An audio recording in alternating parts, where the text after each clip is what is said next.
Good evening, ladies and gentlemen, and welcome to the Centre for International Governance Innovation, or CG as we say. My name is Fred Kuntz, and I'm the Vice President of Public Affairs here at CG. Thank you to our off-site audience joining us from around the world through our live webcast. And following this evening's address, we welcome questions from both audiences here at the CG Auditorium or through the live chat function on your screen. Please remember to state your name when you ask a question and keep your comments brief. I'd also like to thank and to congratulate our public sponsor, Wordsworth Books. Wordsworth Books has been a faithful event sponsor of CG's lecture series since, many years ago. And tonight we want to congratulate the owners, David Worsley and Mandy Browse, on the bookstore's 30th anniversary.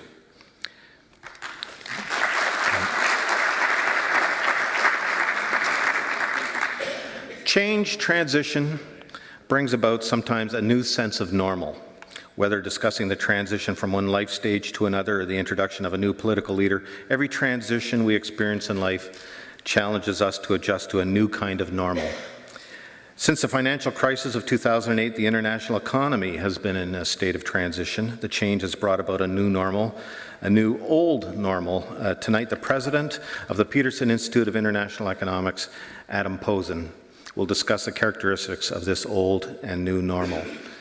We'll have Domenico Lombardi, who is CG's Director of the Global Economy Program, more properly introduce Adam in just a second. Domenico joined CG in 2013 last year. In addition to giving direction and leadership to CG's Global Economy Program, Domenico is also serving as the Chair of the Oxford Institute for Economic Policy and sits on the advisory boards of the Bretton Woods Committee, the G20 and G8 research groups, and the Istituto Affari Internazionali in Rome. Please join me now in welcoming Domenico Lombardi.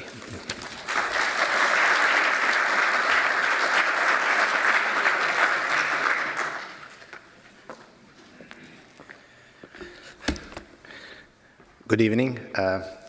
It's a pleasure to introduce a colleague, a friend, someone we have been working with pretty closely over the latest year, Adam Posen. Adam is an advisor to the U.S. Congressional Budget Office. He was an advisor to the Koizumi government in Japan, was an advisor to the UK Cabinet Office at the time. Then Prime Minister Gordon Brown was organizing the G20 summit in April 2009. And most recently, he served at the Bank of England as a member of the Monetary Policy Committee, the monetary policy decision-making body.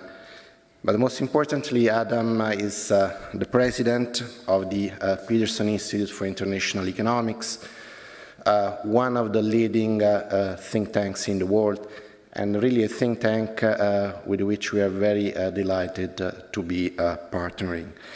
So, Adam, without further ado, I will leave you the floor. Tonight's lecture is going to be about the old normal for the world economy. Thank you.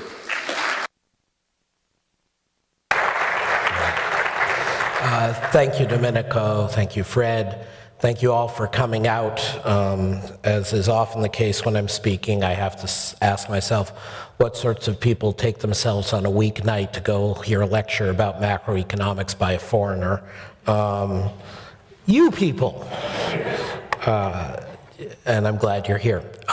Joking aside, as Domenico mentioned, the Global Economy Program at CG and the Peterson Institute have been working together more closely over the last year since Domenico smartly joined CG. And there are a number of our events on our website and CG's website you can look up, and I hope this is just the latest in our ongoing train. So what do I mean by the old normal? Why should you care? What am I talking about? There is a deep human need for normality. And normality actually in a very statistical sense, that things return back to an old average. Our brains don't function very well when there's constant change. Moreover, in economics, it turns out that much of the statistical relationships on which people build forecasts, build analyses of the world, They also rely on what's referred to as mean reversion, which is the idea that over time, things eventually get back to where they were. Most of all, and I know CG is an interdisciplinary place, and this is an interdisciplinary crowd, there is the notion of history repeating itself, that there are very few new things in the world. So that's a bunch of platitudes. What I would like to do is tell you with extreme certainty which parts of the old normal are coming back and which, by implication, are not.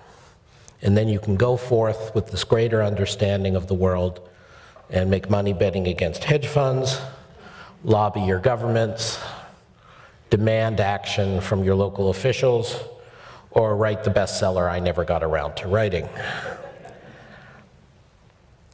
The world that we were in over the last 5 years was arguably less unusual than people make it out to be. What we had was a financial crisis, let's call it the North Atlantic financial crisis, even though Canada got away with it. Both your southern neighbor and your friends across the Atlantic did not.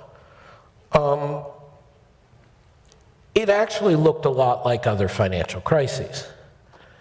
And it had many of the same roots: lackadaisical bank supervision and regulation, political concentration of power, shifting sentiment, animal spirits, as Keynes would put it. But it did take place on a scale that was unseen before, or at least unseen in decades. And so there's been a tendency of people to say, well, we're in uncharted territory. But what I think has happened is there's been, again, a natural human tendency to overemphasize the importance of the last few years' experience compared to the long past. And the degree to which things are different now, I think, has been vastly exaggerated. And I think the most important way to think about this is from a perspective that I hope a CG audience would appreciate, which is thinking about the role of the large powers, the US and China and others, in the international system. That in some sense, the economics is being driven by not just politics, but by global politics and institutions. That this is the underlying background against which all our economic possibilities take place. Now, I don't want to be overly deterministic, but we are living in a world where fundamentally two things have happened. The first is the relative size and power of the US and the world economy has shrunk. Note, I said relative. This is not to say the US is in some form of absolute decline. We can discuss that if you're interested. This is not to say that the US is voluntarily taking itself out of the power business. One could make the case they are, but again, that's not the point. The point is there was this artificial world, arguably from the end of the Cold War through the mid-2000s, a roughly 15-year period when the US was extremely dominant in political, military, and economic affairs.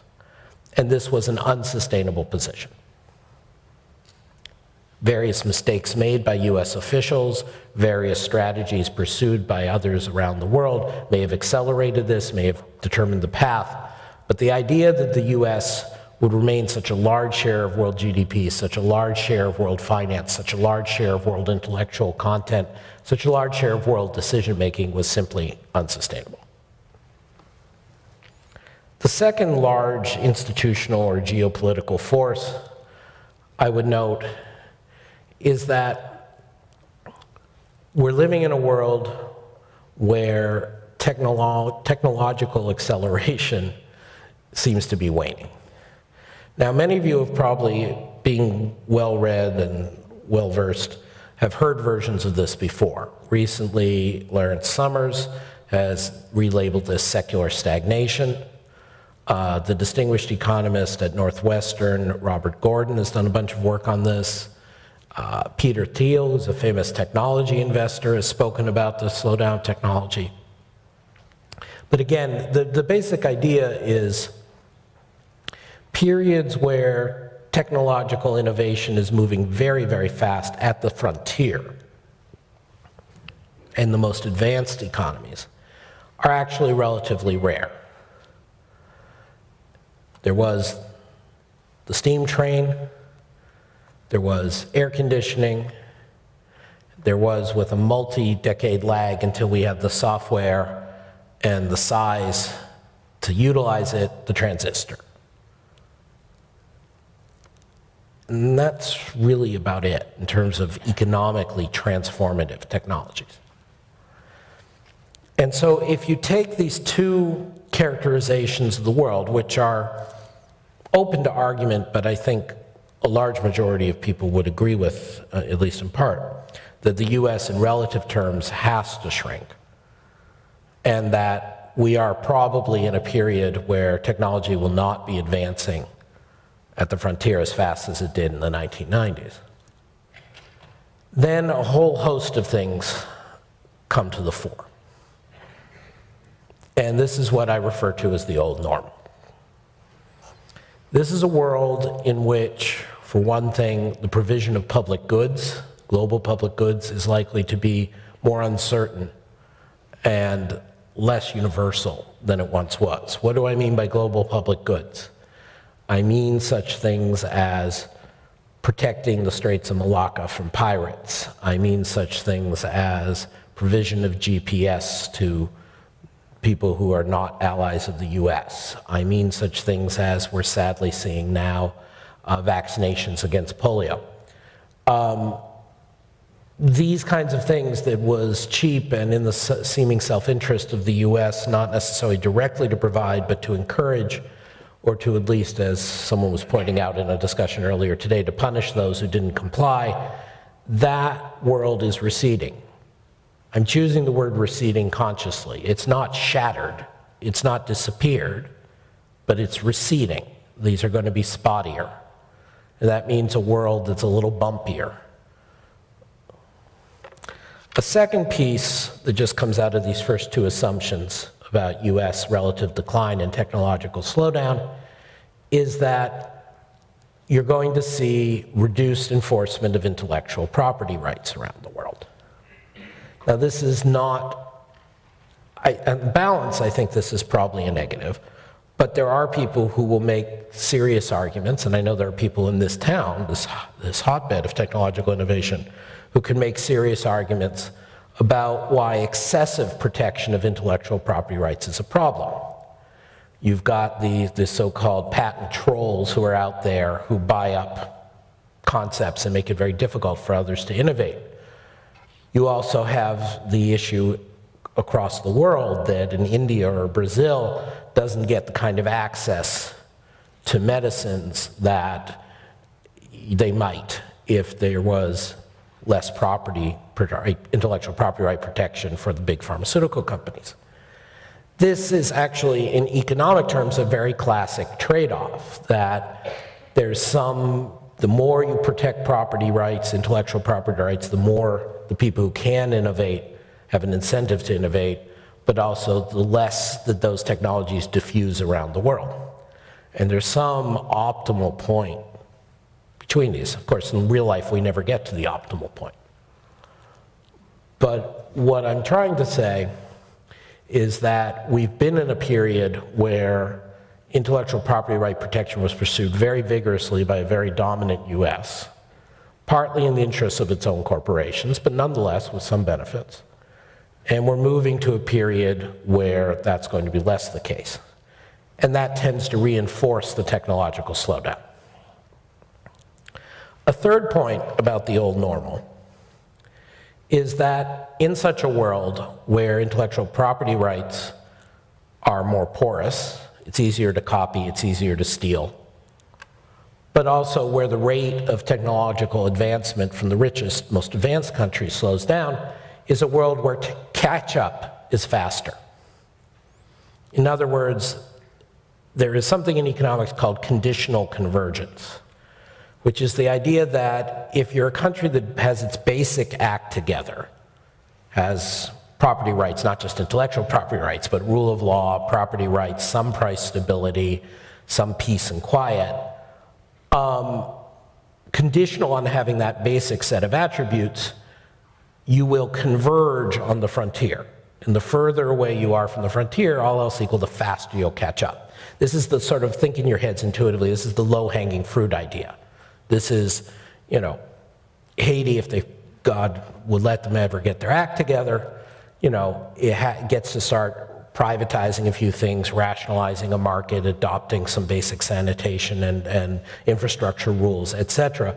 And that very quickly adds to growth. And then when you stop being Haiti and you start being China, it's a little harder to catch up because you're a little further along. And when you stop being China and you start being South Korea, you're very close to the frontier, and so you probably don't grow as fast. Anyway, if you take my first two assumptions as writ, as of course you should, good, the audience understood that was a joke, that's good. It is a pretty straightforward thing to demonstrate, both theoretically and empirically, that that means the bottom countries are catching up faster with the top countries. On the one hand, it's easier for them to steal and adopt technology. On the other hand, the top countries are not extending their lead as much. Okay, so we've got a world that's bumpier, got a world of technological slowdown, got a world of spottier intellectual property rights, got a world of faster convergence from the poorer countries to the rich, all of which feeds back into this situation where the relative decline of the US or the other hegemons is accelerated. And where the ability of the US and the other countries at the technological frontier, which obviously Waterloo, if not Canada, is, to leap ahead is diminished. What's another implication about this kind of world? Another implication about this kind of world is there's a world where the business cycle is more bumpy. And one of the odd things about the last 15 years was what was called the Great Moderation. It was at least called that amongst mainstream economists. And what the Great Moderation, what was strange was we ended up having very low inflation and relatively stable growth rates, particularly in the US, but also in Western Europe, in Canada, in Japan, and various other places. And it has become increasingly clear that this was as much luck as anything else. Again, in the discussion, I can go into the reasons why. But there were people who thought it was the result of marvelous policy discoveries, that we were just doing things much better in the 90s and the 2000s than we ever did before. There was a little of that. And there were people who thought there had been a fundamental structural change in the economy, so the economy was more stable. And that clearly is not true, as 2008 to 2010 demonstrates. Fundamentally, it was luck. But so what that means is we're moving to a world where it's going back to where I started, it's bumpier than what we've recently gotten used to, and it's also bumpier in real terms. Because in a world where there's more large economies and there's more convergence and there's less public goods, there's less smoothing of the cycle.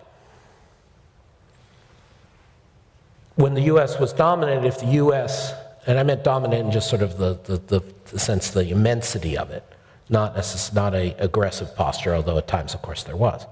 But when the US was the totally dominant economy, stabilizing the US economy had enormous stabilizing effects in the rest of the world. And very small acts by US policymakers to the benefit of other economies could make a very big difference. We're still in a world, and were throughout the crisis, where the US stabilizing its own economy, I would argue, and most people would argue, was to the benefit of the whole world. But it's just less effective than it used to be.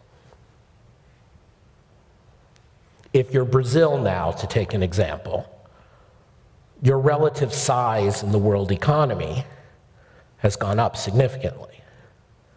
You're much less dependent on trade with the US, on financing with the US than you used to be. And the old saying about you catch the flu every time the US catches a cold is less relevant for you than it used to be. But that also means that if the US has a bit more of a boom or the US extends more credit, it doesn't necessarily help you as much as it used to. So we're moving into a bumpier road.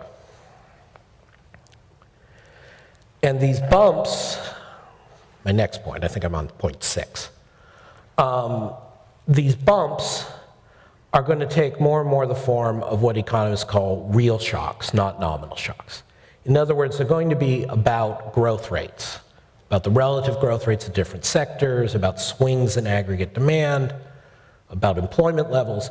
They're not going to be swings in price levels. Now, that doesn't come directly out of my initial 2 assumptions and what came next, but it is closely related. In a world of low growth, low innovation,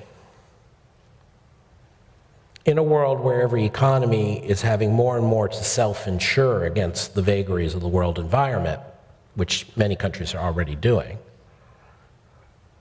there's more and more an emphasis on building up savings, building up precautionary savings at the household level, on governments building up stockpiles of reserves of hard currencies with which to deal with problems, on markets betting or sanctioning, though depending how stable they look at the fiscal outlook of economies. And in a world in which households and governments are saving more and more, they don't have exactly the same effects. There is a paradox there of composition. But anyway, for this purpose, you have a situation where the households are more and more anti-inflation, because when you have savings, you don't like inflation. And the governments are more and more anti-inflation because the relative benefits of them being austere, consolidating fiscal policy versus spending the goodies have changed in the political calculus and the economic calculus. And so we're moving to a world of higher savings, smaller government deficits, despite what you've heard, more stabilizing, price-stable focused monetary policies, self-insuring currencies. There's a little bit of an offset. Some of these self-insuring currencies tend to weaken against the dollar, and that imports some inflation. So, I mean, it's not a uniform picture. But in the broad, it's a world where inflation is going to be quite low. 7th point, I think.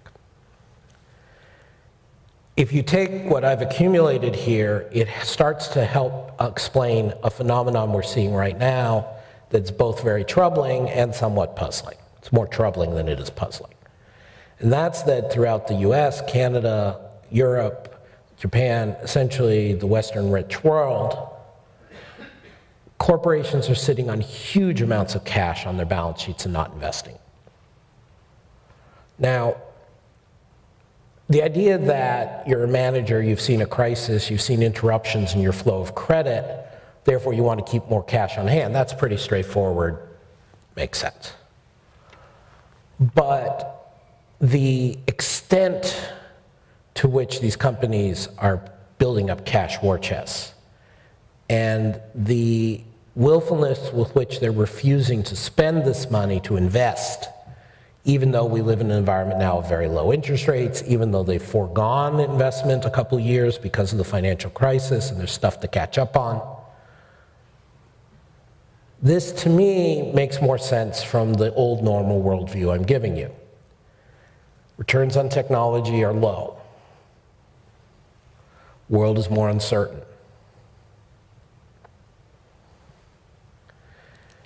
In that kind of world,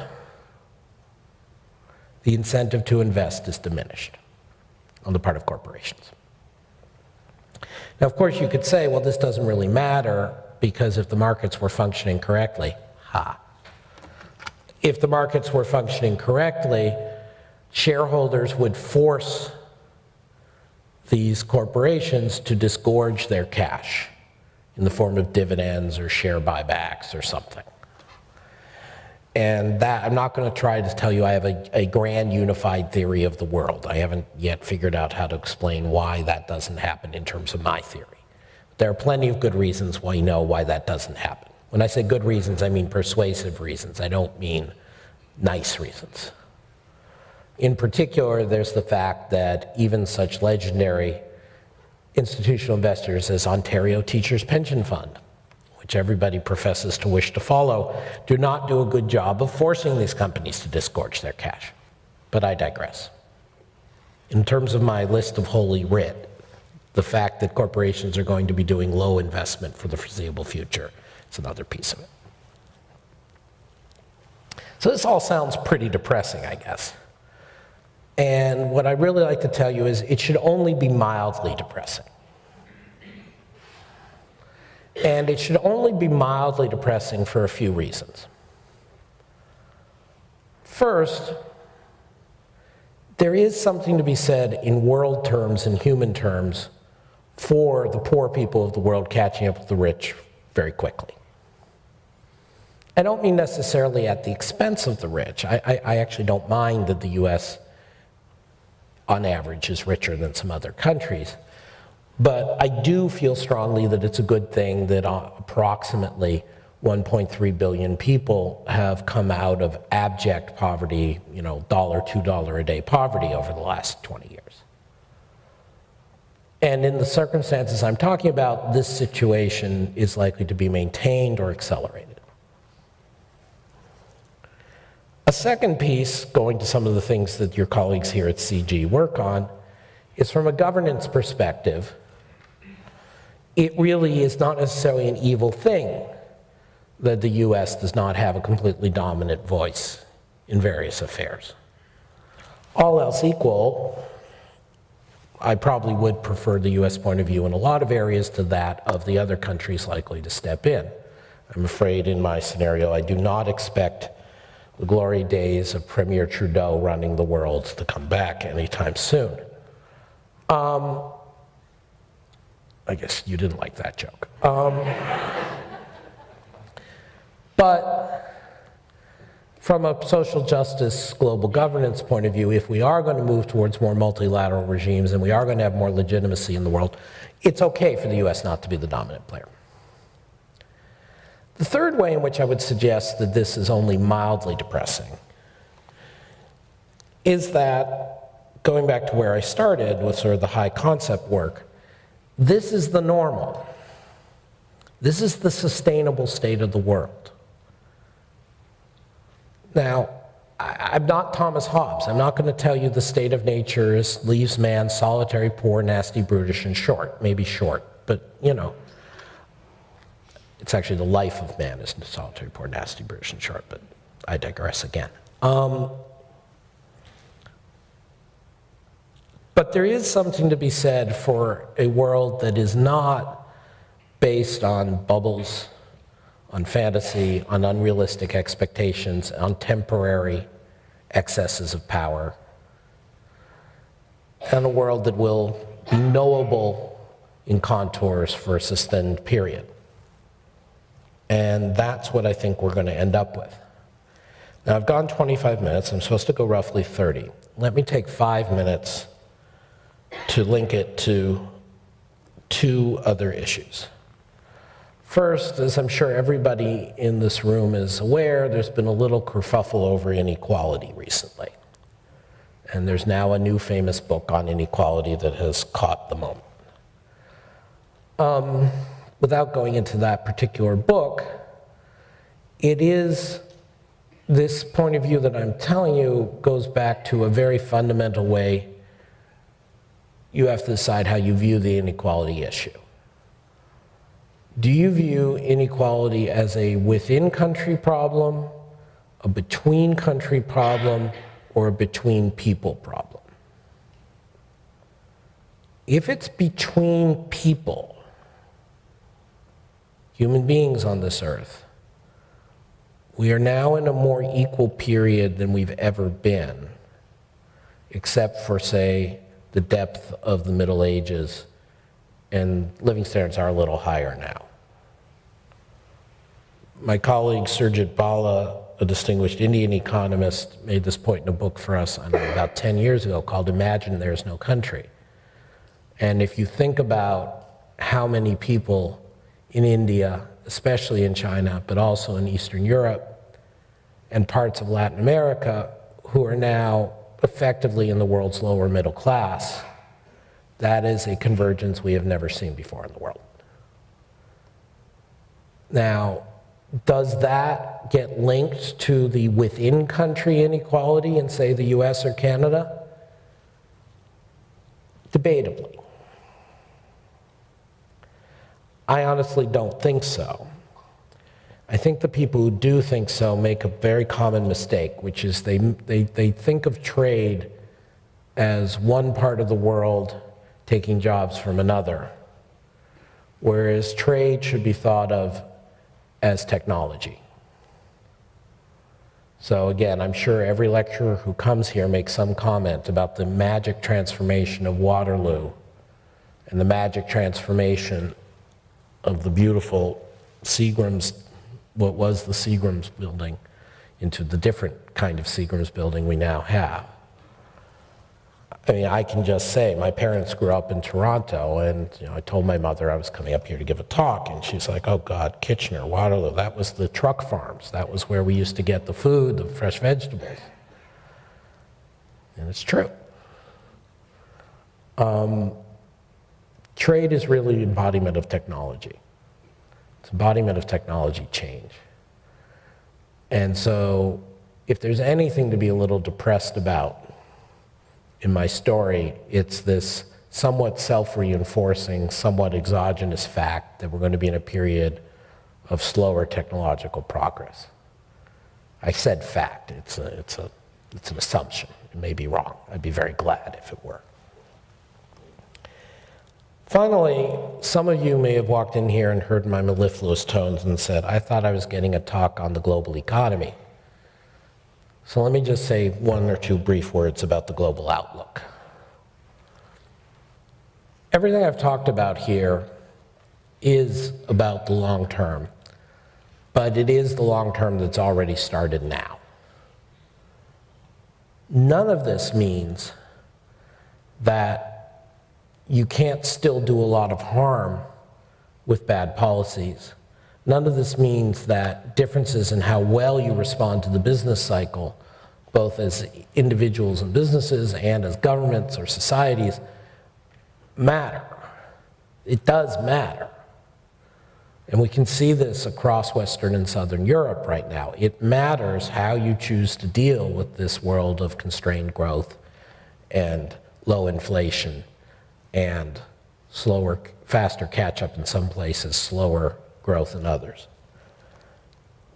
and absence of a governing central body. And so, in my view of the old normal, it actually should be somewhat reassuring to you for the next few years. Because what I'm telling you is, the rules haven't fundamentally changed. A society like Canada or the US or many of our neighbors and an increasing number of societies around the world that do have price stability, that do have property rights in the broad, that do have rule of law, that are, through God's grace and others, at peace, they will continue to grow. They will continue to utilize technology.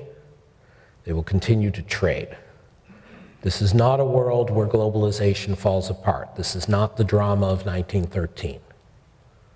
This is not a world where technology leaves us. This is not the drama of the end of the Roman Empire. This is the old normal. It's a little boring, but it's not a bad outcome, and we should get used to it. Thank you very much.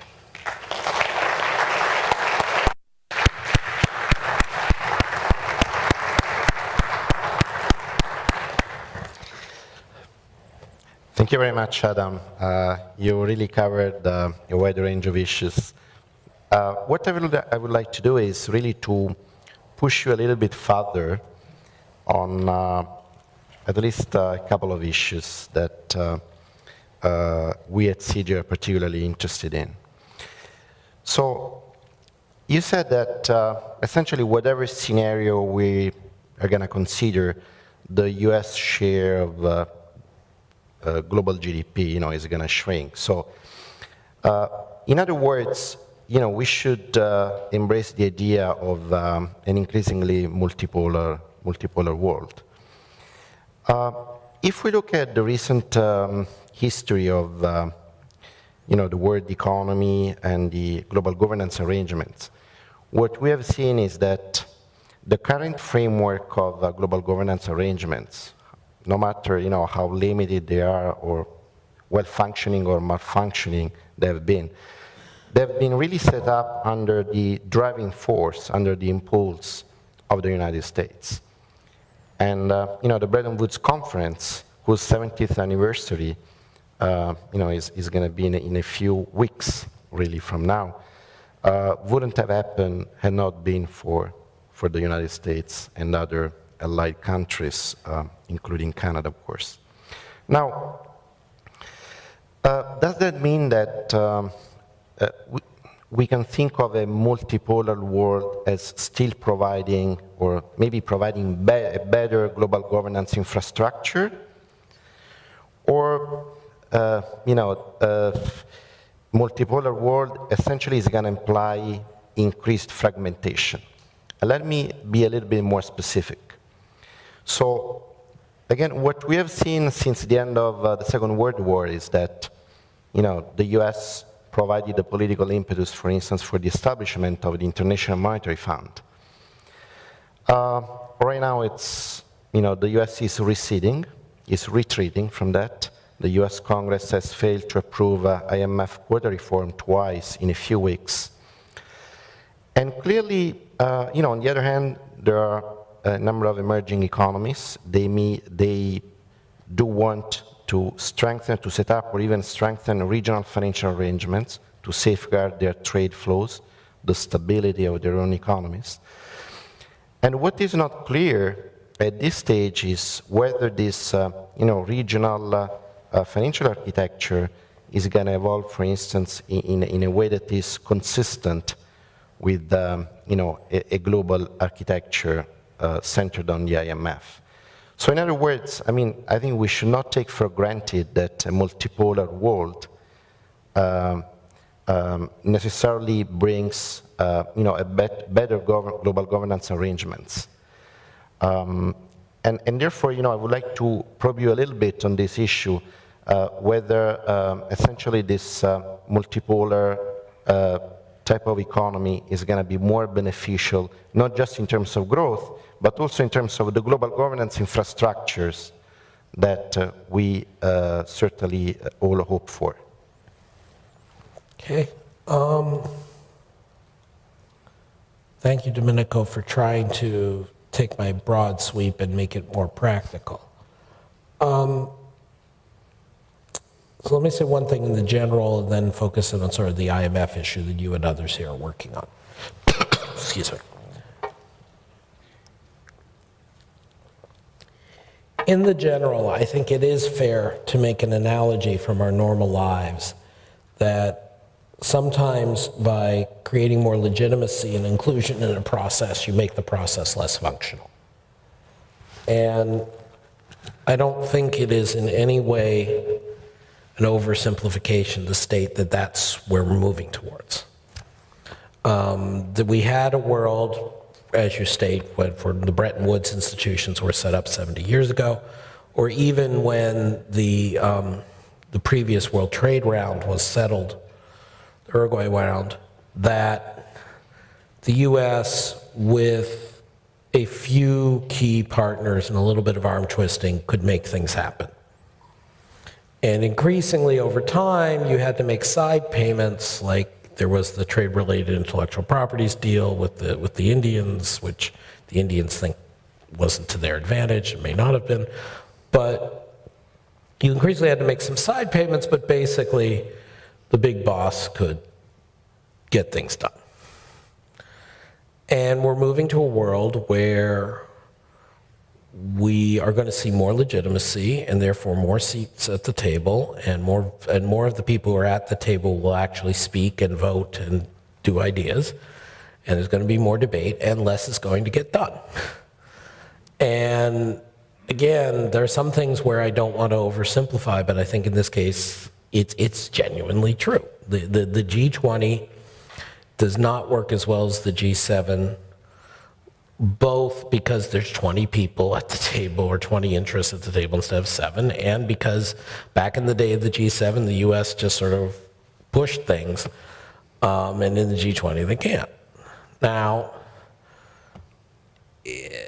to some extent, one would hope, I almost might go so far as to say expect, that's probably a little strong, but one can reasonably hope that on the rare occasion the G20 does actually get something done, with the additional legitimacy of having had more voices and more countries involved, it will have more staying power, it will be more popular, it will have more opportunity to grow and deepen than some things that were imposed by the US. Now, does that give you a general prediction on fragmentation or regionalization versus core international institutions? And that's a very interesting research agenda that CG is tackling, I hope.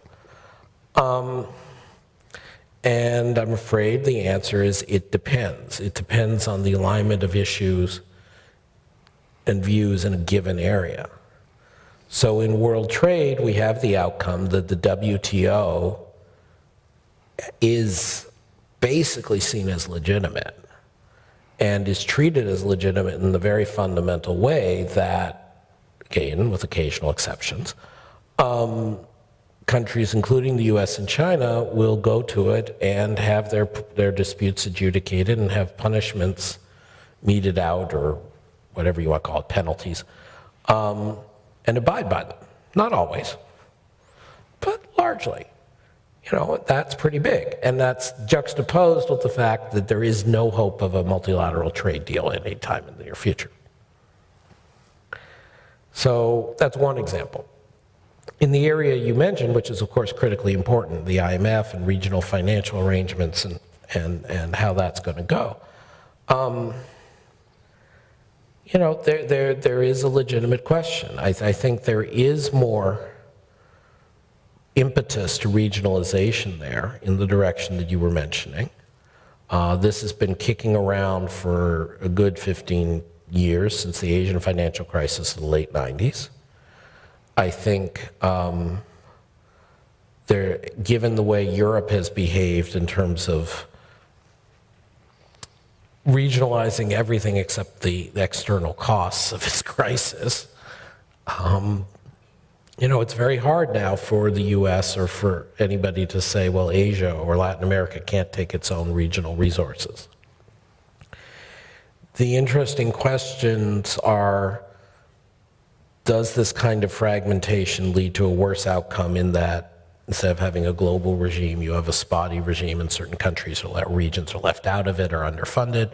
Does this lead to a race to the bottom in the sense that IMF conditionality, which certainly improved from 1997 to 2007, does that mean that they always go to their local buddy instead of the IMF, and so conditionality isn't strong enough? There are a number of issues you can raise, but going back to a word that you used, that I used, this is a receding issue. I don't view it as a fundamental crack-up. You also mentioned the Eurozone, and you mentioned this current outlook for low inflation.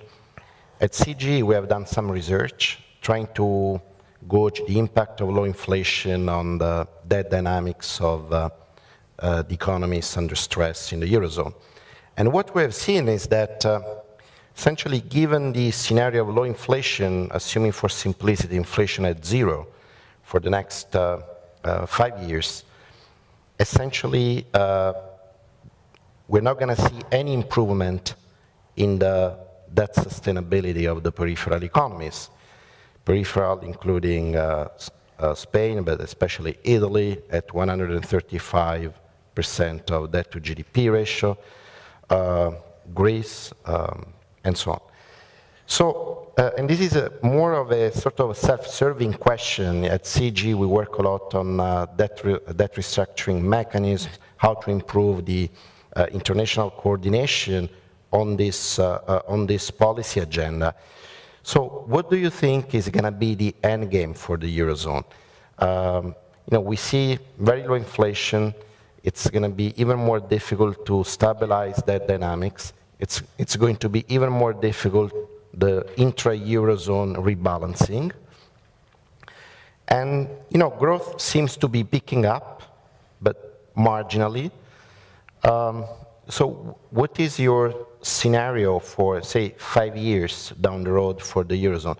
Is it going to be a scenario of flat growth?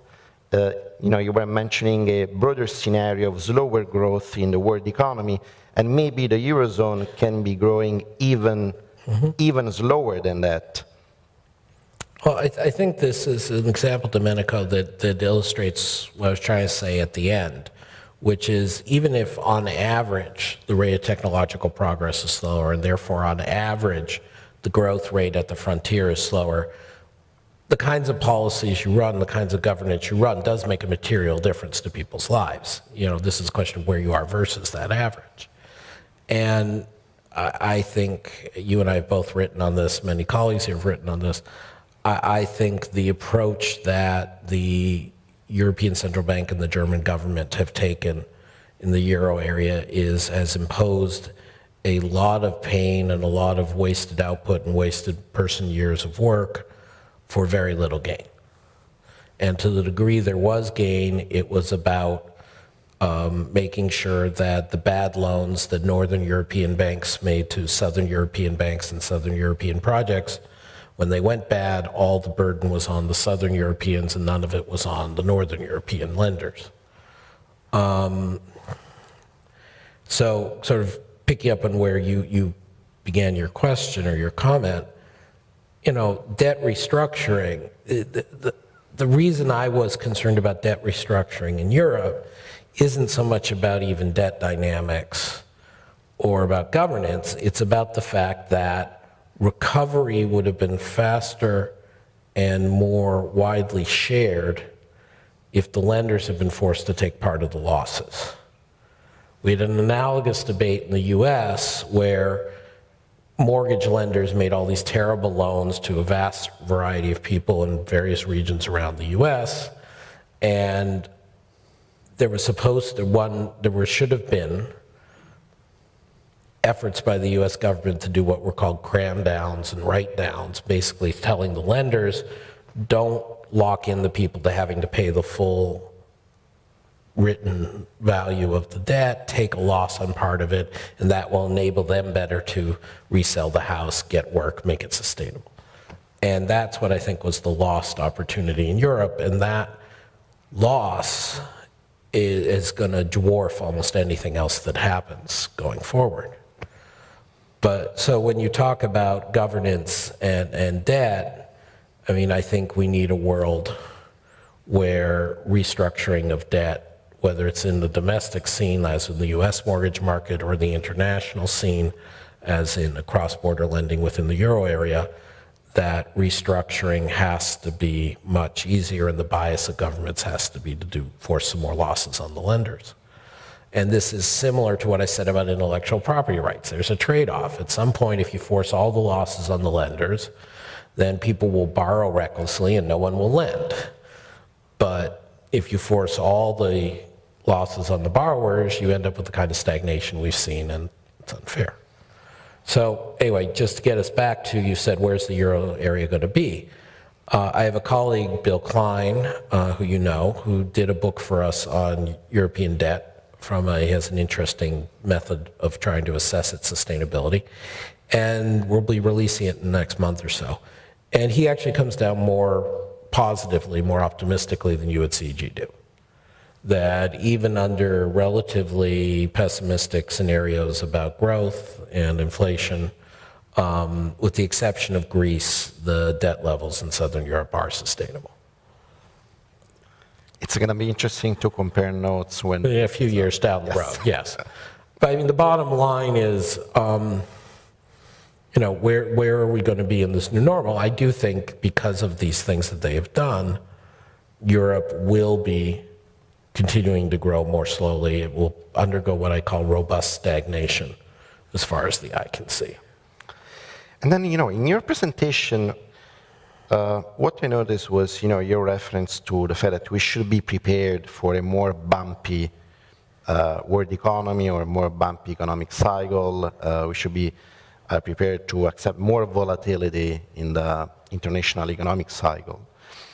And, this brings my question on how you assess progress on international financial regulation. Clearly, since the international financial crisis, there has been an effort in trying to, strengthen financial regulation, extending it to the non-banking sector, so-called shadow banking. And, one view is that by doing so, you tend to contain risk, you tend to reduce risk. The other competing view, however, is that that risk is still going to be in the global financial system, and if you're trying to reduce the risk in the so-called shadow banking, that risk is going to migrate to some other entities. Yeah. So, in a way, what has been achieved so far by the international community under the lead of the Financial Stability Board, in a way, is not really optimal or desirable.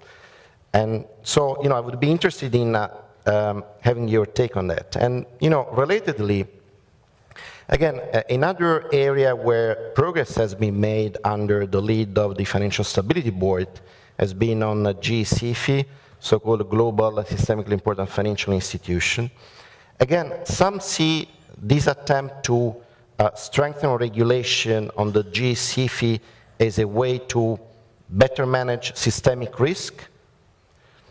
Some others, however, see that as essentially a way of institutionalize the too big to fail.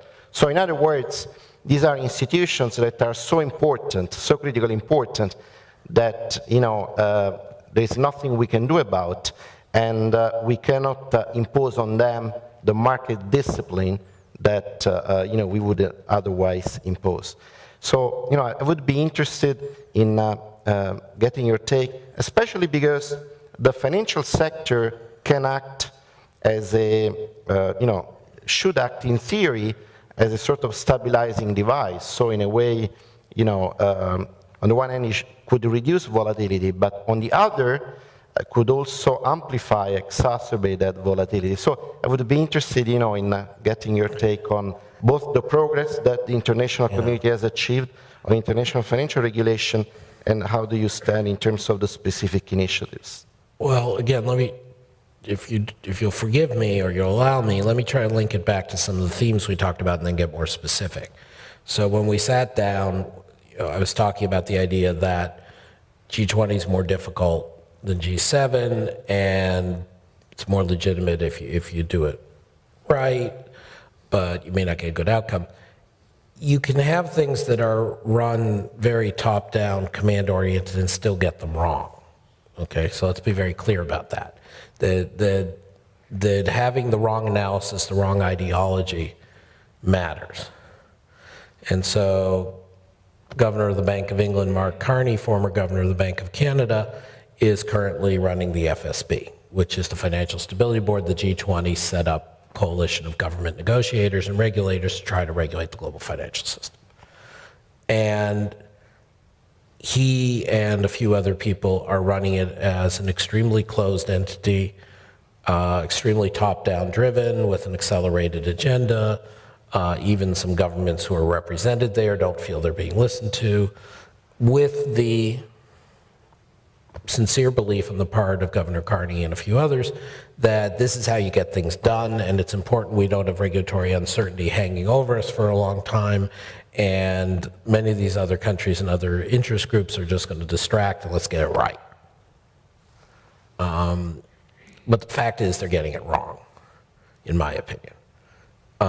And we discussed this some at our internal seminar this afternoon, so I'll recap some of what we said there, what I said there. I think we're getting it wrong in some very fundamental ways. So we're getting it wrong in that we're still under-regulating the banking system and over-regulating or inappropriately regulating some of the non-bank parts of the financial system. Now, many people will argue in good faith a variant of what you put out, which is that if you regulate the banks too much, you're just going to force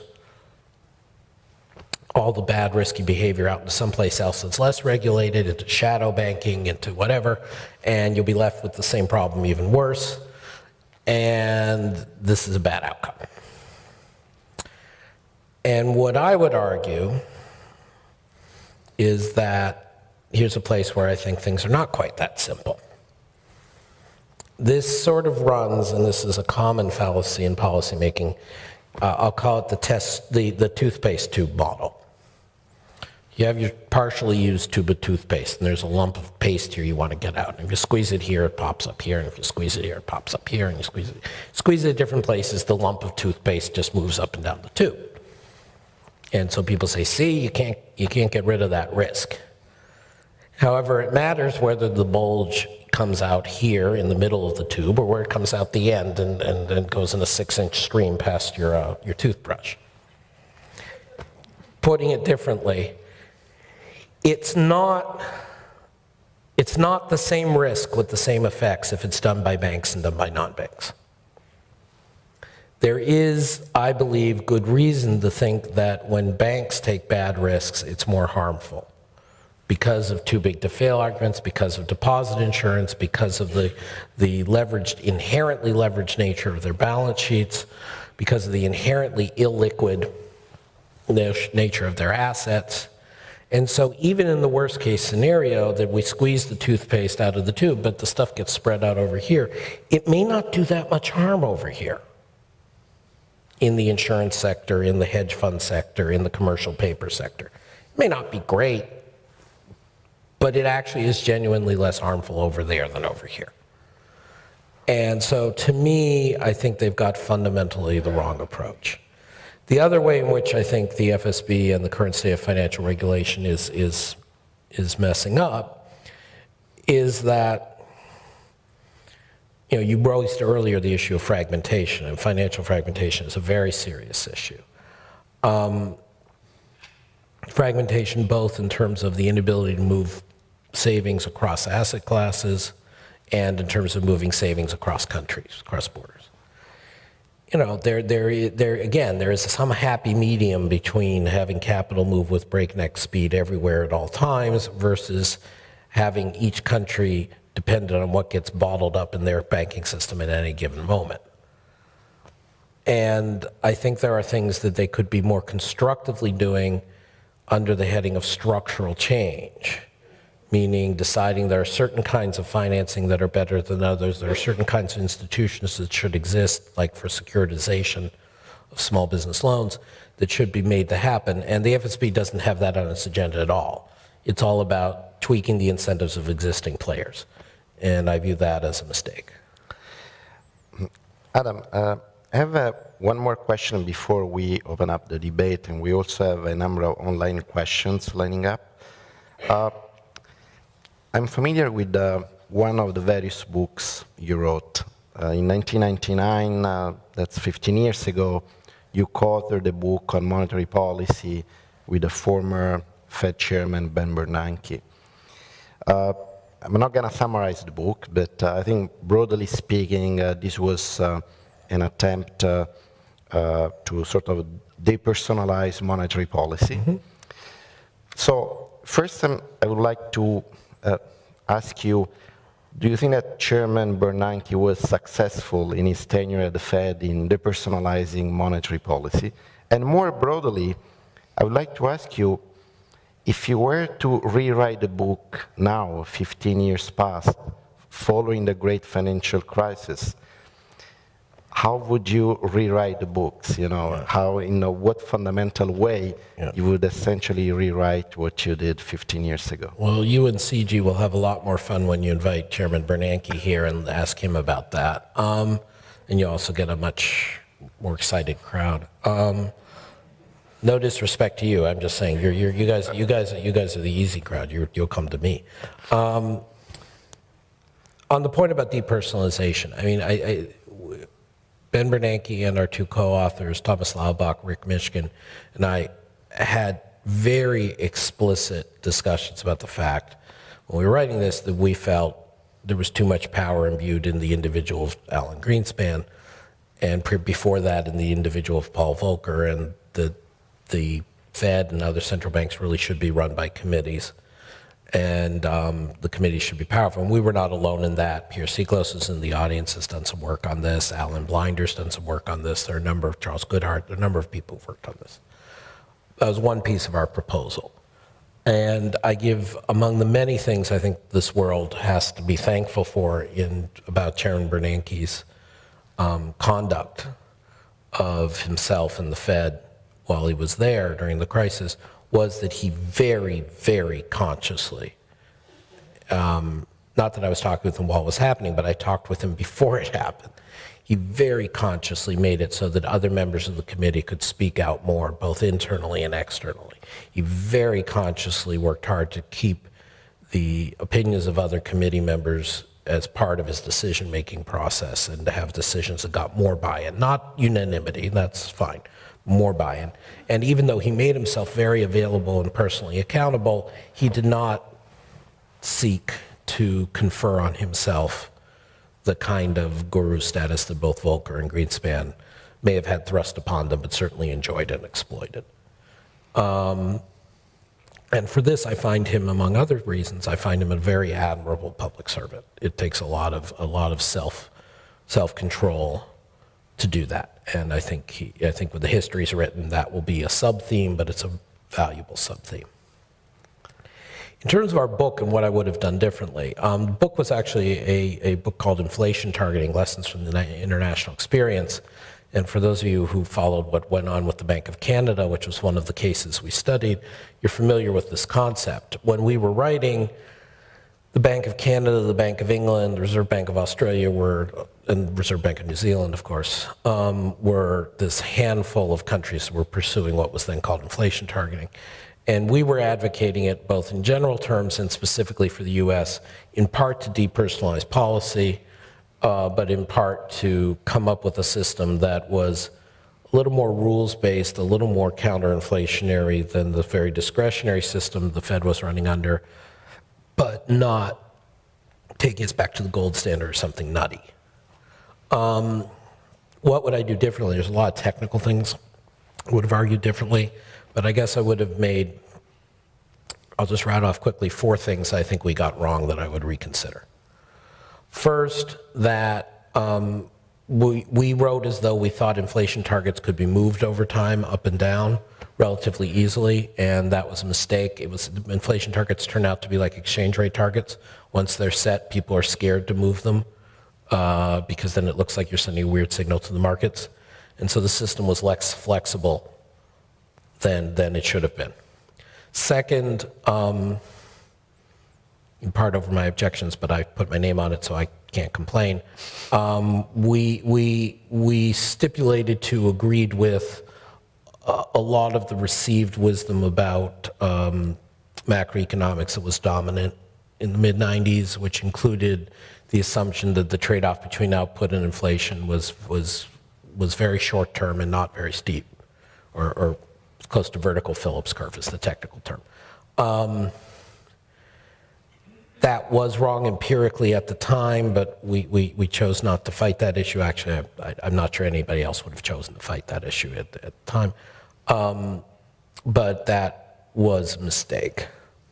And it led to the third thing, which I would have changed, which was we put a huge emphasis on what's called the anchoring of inflation expectations. The idea that the point of inflation targeting was it allowed you to keep forward-looking inflation expectations in markets and businesses and households from getting out of hand when you loosened policy.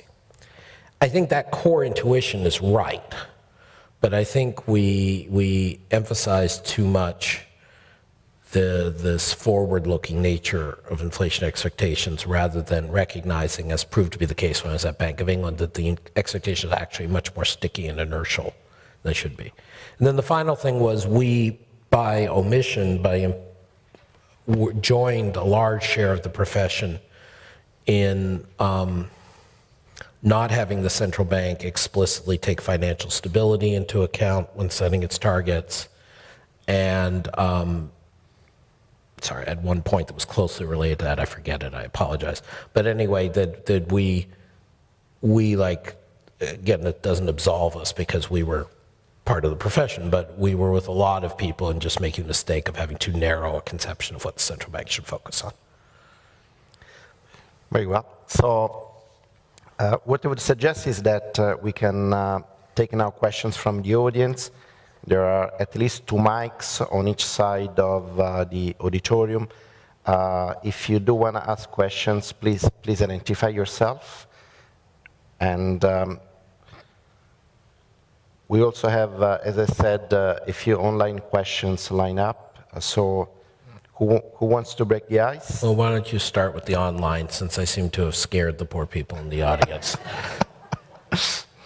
So Chris from Waterloo is asking whether you could elaborate more on what you said about the role of technology in trade. Yeah. And its implications for growth, for convergence, and so on. Okay. So the classical vision of trade is an economy has an endowment. And the endowment may be natural resources, it may be the skills of its people, it may be the amount of money it has, but it has some fixed stock of something. And that is your comparative advantage, and you trade as a result of that. So Ricardo, who created the original theory of trade, talked about Portugal and Britain trading, and Britain had wool from its fabulous manufacturing, and Portugal had port and wine, and therefore, even if Britain could grow wine, or even if Portugal could manufacture wool, the British were enough better at wool and vice versa, that's where the trade comes from. And if you view the world that way, then the politics become very straightforward and challenging, which is anytime you sort of open your market, you get a kind of reversal of fortune. This is known in economics as the Stolper-Samuelson theorem. So let's say you're Canada and you were very well endowed with natural resources, and you were not very well endowed with high-tech scientists because in the past we didn't have this beautiful Waterloo. And you join NAFTA.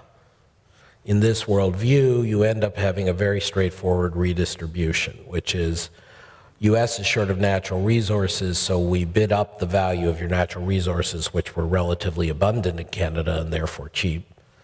And the U.S. dumps a bunch of scientists on your market, and that bids down the value of your scarce scientists that you had here in Canada. Anyway, that's the static view of the world. And in that view of the world, trade is just a question of what you start with and who you're trading with. What has become increasingly clear in recent years of research, and I hope this is responsive to Chris, the online person, is that trade really isn't about those kinds of things, although in the extreme it can be. Trade is really about the progress of technology. So why is it that there are no textile mills left in the US, basically? Is it that we had cheap labor in China? Well, no. It's that the technology of producing cloth became cheaper and cheaper and cheaper, and therefore was less able to fund first world jobs, and therefore was easier, here's the technology catch-up, for the people in Nepal and Cambodia and other places that are now doing textiles to pick up. And so, so what happens is trade is about allocating where productivity is. And countries don't have fixed, unless you're a very, very small country, it's very underdeveloped. If you're a cocoa exporter in sub-Saharan Africa, again, that's different. But for most countries, even at middle levels of development, you have many goods and services in which you're involved in trade or not, and reallocations take place in the form of technology and productivity. It's not about these sort of initial endowments. So putting it differently, across the St. Lawrence Seaway, well, we're a little west of there, but anyway, in northern New York, Rochester, New York was the home of Kodak. Kodak basically is dead now. Kodak died. You can look at it as, oh wow, Fujifilm and the Japanese filmmakers came in and took away their market. Or you can look at it as, gee, digital technology came along and there was no use for Kodak film anymore. And it was the fact that the Japanese took away the market had more to do with the fact that we were getting to the point of digital film. I mean, not film, digital imagery, and less to do with the Japanese versus the US. This was just a technology that was in decline. And so when you interfere with trade, you're basically interfering with technological progress. You're not just interfering with one interest group versus another. Thank you. So I have David Kempthorne lining up. Hi.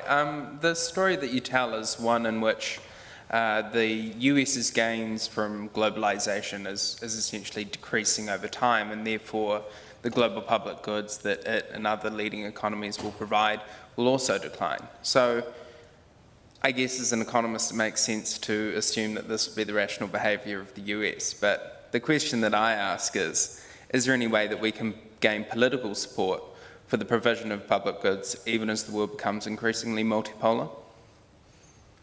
I hope so. No, I mean, David, it's a perfectly legitimate question, and I can give you sort of the cute intellectual answer and then the more sort of policy answer. The cute intellectual answer is, even on this trajectory of the old normal that I'm talking about, when I say all else equal, the provision of global public goods is likely to be spotty or less universal, less ample, there's a lot of room for variation in that. And if you can convince the US, or if you can get a coalition of wealthy societies to provide them, great. And so nothing I say is meant to be so deterministic that you can't have. It's the flip side of what I said about the FSB on which you're working, right? If you have the right ideology in some sense, and you have certain, be it altruistic or far-sighted belief among a set of leaders, or ideally in a polity, you can choose a different path, and it's not necessarily the most economically efficient path, and it's not necessarily sustainable for 50 years, but you can choose a very different path. And it wasn't absolutely inevitable that when the US was very large relative to the West world economy, that it had to provide as many global public goods as it did. And I think ideology and foreign policy interests and leadership all played a role in that. So yeah, absolutely. But the challenge is to state the obvious and the elephant in the room. It ends up being global warming. If we can't do something about global warming, then the rest of it's all moot. That's putting it gently. And we have not been able to do anything about global warming. And part of that is US ideological stupidities, but not all. And I hope for all our sake, and I think there are some initiatives we all can take or support that will, I hope, make progress on that. But I guess what I'm telling you is, if it's been hard up till now, this should at the margin make it harder. Not impossible, not definite, but it will at the margin make it harder. Adam, before we wrap up, I have just one last question, if you... You don't want to go online again? You want to ask a question? Okay. That's your business, not mine. On China, clearly China and the BRICS have been providing, the backbone of global economic growth since the height of the international financial crisis. Of course, now there are, concerns about a possible slowdown in China. If we look at the projections of the IMF projects a 7.5% growth this year. This is exactly what the Chinese authorities believe to be, a sort of consistent target, consistent with their internal objectives. I mean, can I ask you, what is your take on the perspectives, on the short-term perspectives on China? If you go through the wheel, the IMF's wheel, there is very little on China, which may sound a little bit suspicious. I don't know if you share my concern or you are more optimistic. Okay. I've made a bunch of great sweeping statements tonight. I have to qualify my next one. I am rapidly learning more about China, but I do not profess to be an expert on China. We have probably the U.S.'s greatest expert on Chinese economy, Nicholas Lardy, at our institute.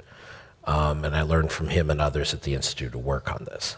But I'll take responsibility for what I say. But just to say, this doesn't fall into the category of the holy writ I was giving you earlier. This is more in the apocrypha category. My view, our view, is we're probably not as sanguine as what you're saying the IMF came out with, but we're still far more sanguine on the Chinese outlook than the market perspective and the current consensus. And if anything, we're more sanguine than most on the medium term. So let me break that down. So in the short term, there's clearly been a slowdown in China. A large component of this is intentional in the sense that Chinese financial authorities have tightened up on bank credit in various ways, and Chinese government authorities have tightened up on corruption and spending at the local government level. And this is a drag on the economy in the short term. It also, I think, almost universally would be recognized as a positive for China's growth and sustainable growth going forward, as well as various other benefits. So the real question for the next 1 to 3 years is, A, to what extent is the slowdown intentional and therefore calibrated and controlled versus getting out of hand? B, to what extent can they offset the slowdown with some other tools at their disposal? C, what you think is left as the growth rate once you cut off this froth, corruption, and can they rebalance to something else? My view, based on our view, is A, while they don't have perfect control over it, this is more like the savings and loan crisis in the US of the mid-90s and less like the global financial crisis of '08, meaning it's costly, it's not good, it's going to be a drag on growth, but it's not systemic, it's not likely to keep multiplying on itself. It can be contained. The government's going to have to write a check, there's going to be a temporary disruption of credit, it's not good, but it's not disastrous. Now that is a highly contentious point of view. There are people out there who make much fancier arguments about China, but that's where we stand, I stand. B, do they have other tools at their disposal? They have a lot of other tools at their disposal, including the fact that China has huge fiscal room. It has a lot of resources in the government they could spend or purchase or do tax cuts. Tax cuts are not really meaningful there. So spend in various ways to offset the slowdown in growth. They're choosing not to do that because a lot of the spending would immediately get siphoned off into corruption and because they want to have money on hand for fixing the banking system if they really do clean it up. So some colleagues of mine like Fred Bergston, who spoke here, I guess, some months ago, would argue they're taking a not so nice way out, which is they're go back to intervening heavily in the yuan-dollar exchange rate, driving down the yuan against the dollar, and trying to make up for the slowdown in domestic growth by exporting more to the US. I think there's some merit to that characterization. The last few months, the Chinese authorities have been intervening very heavily in exchange markets.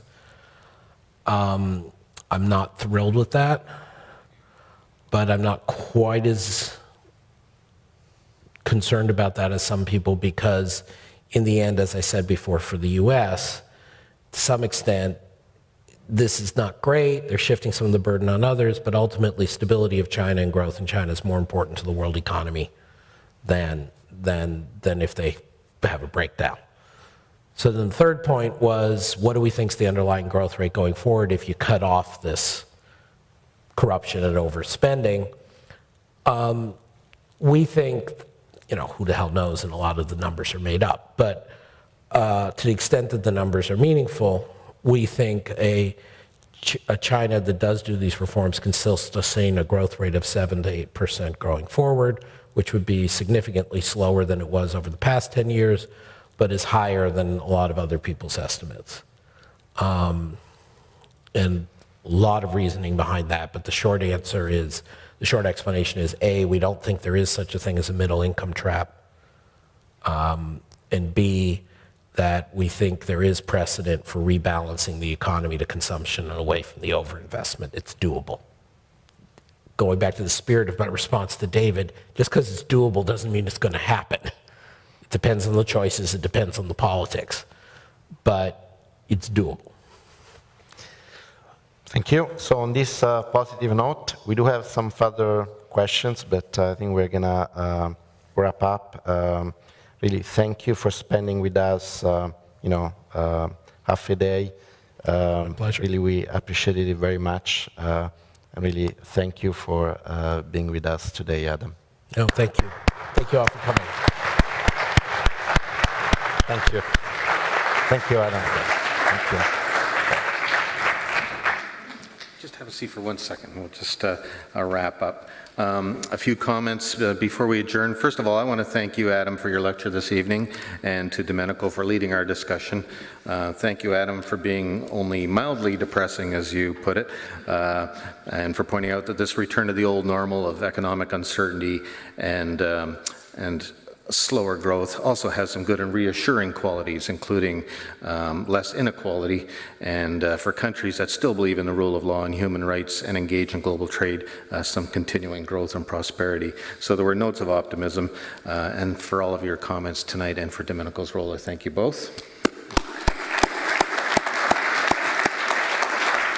I just want to let our audience know that the edited video will be posted to the CG website. There'll be a blog there where you can add your comments if you like.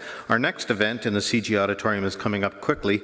On Thursday, May 22nd, we welcome James Wilsden of the University of Sussex. He's going to discuss science policy and the importance of protecting intellectual property for the sake of innovation. And then the following Thursday, May 29th, Joseph Caron, former ambassador and now in the Asia Pacific Foundation, will be here discussing factors that have shaped Asia's past and will continue to influence Asia's future development. That event is co-sponsored by the Balsley School of International Affairs. So visit CG's website to reserve your seats. Thanks for coming to CG this evening, and have a safe journey home.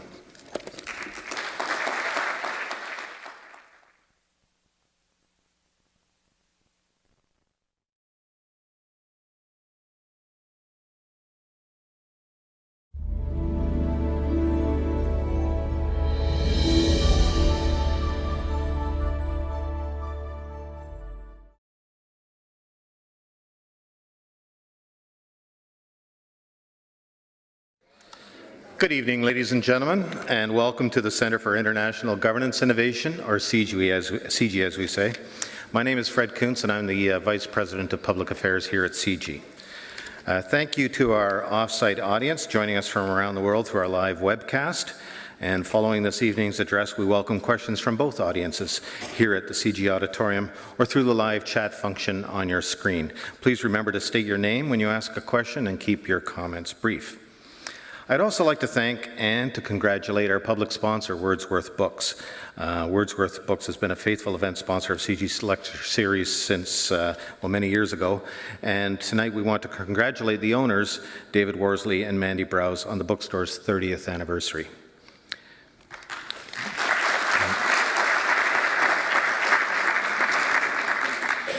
Change, transition, brings about sometimes a new sense of normal.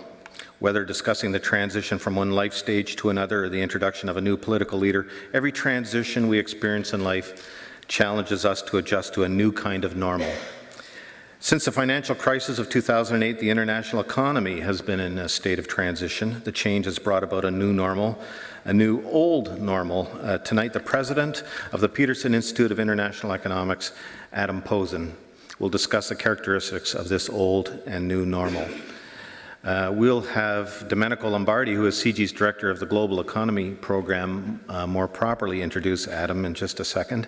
Domenico joined CG in 2013 last year. In addition to giving direction and leadership to CG's Global Economy Program, Domenico is also serving as the Chair of the Oxford Institute for Economic Policy and sits on the advisory boards of the Bretton Woods Committee, the G20 and G8 research groups, and the Istituto Affari Internazionali in Rome.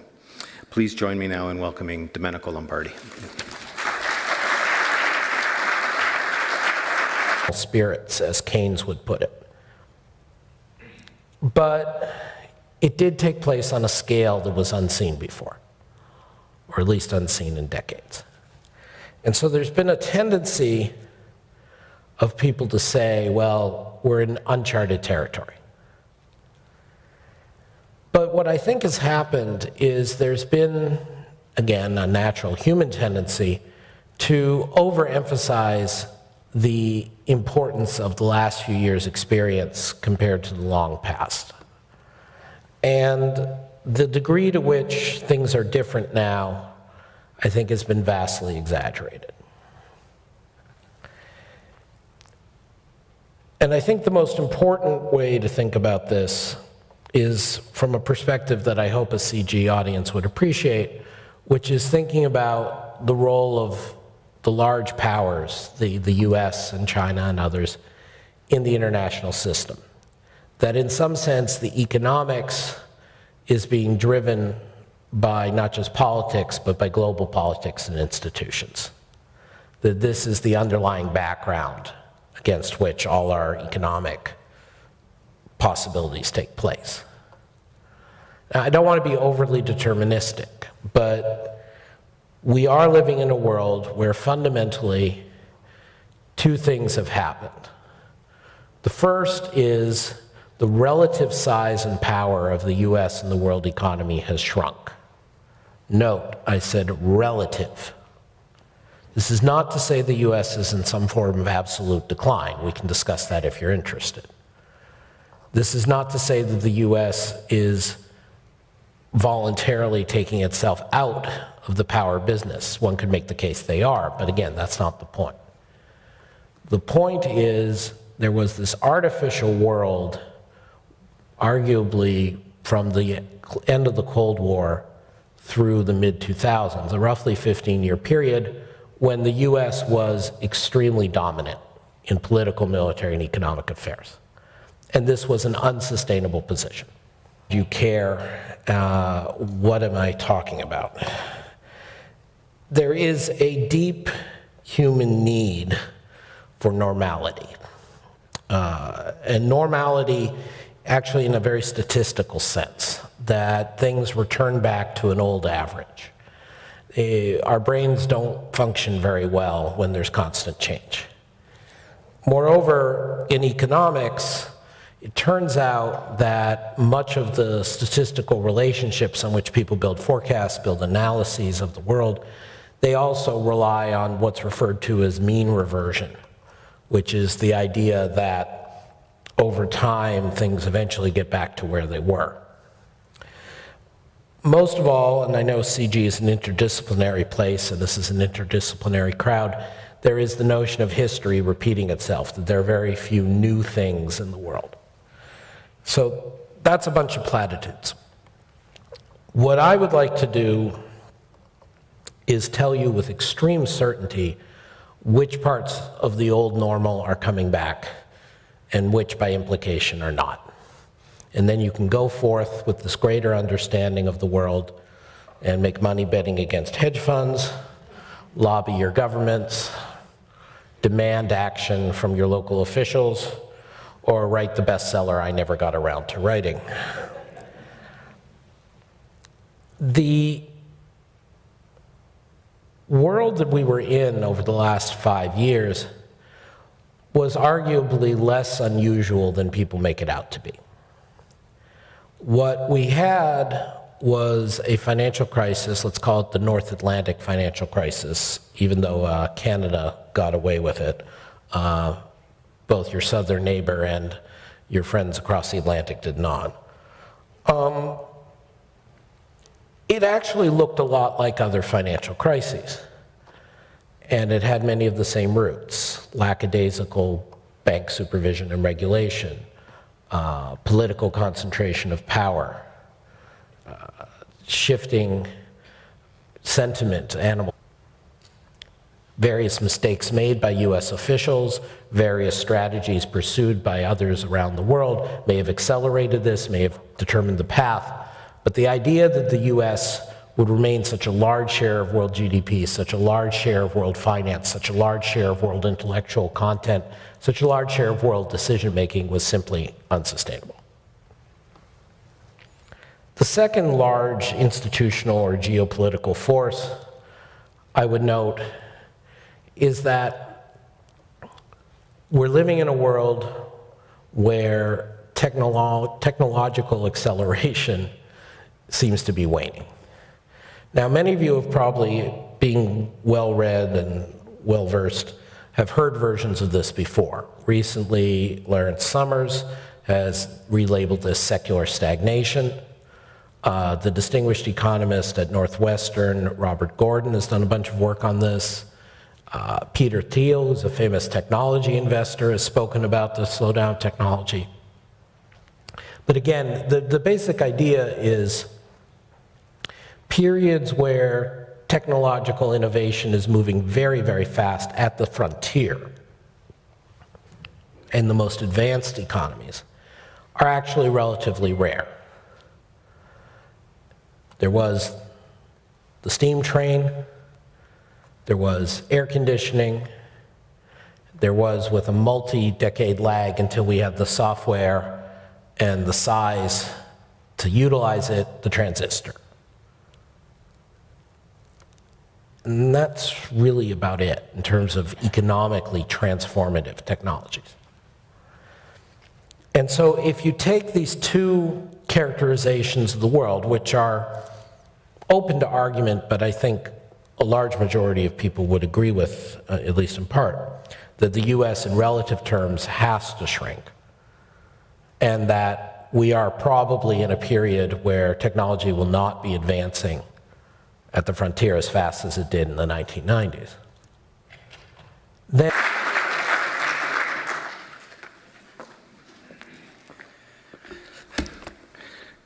Good evening.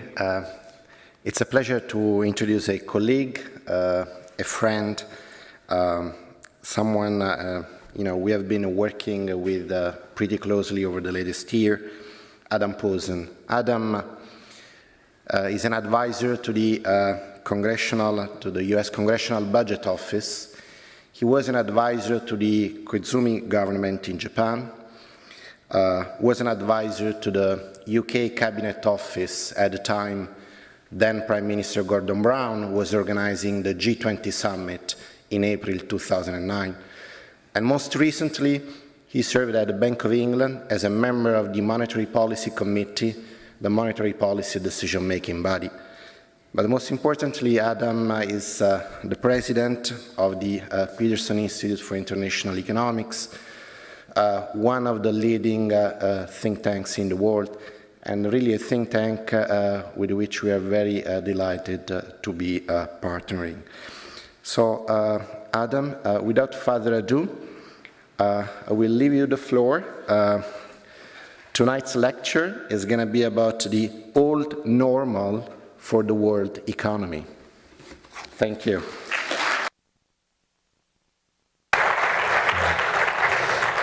Thank you, Domenico. Thank you, Fred. Thank you all for coming out.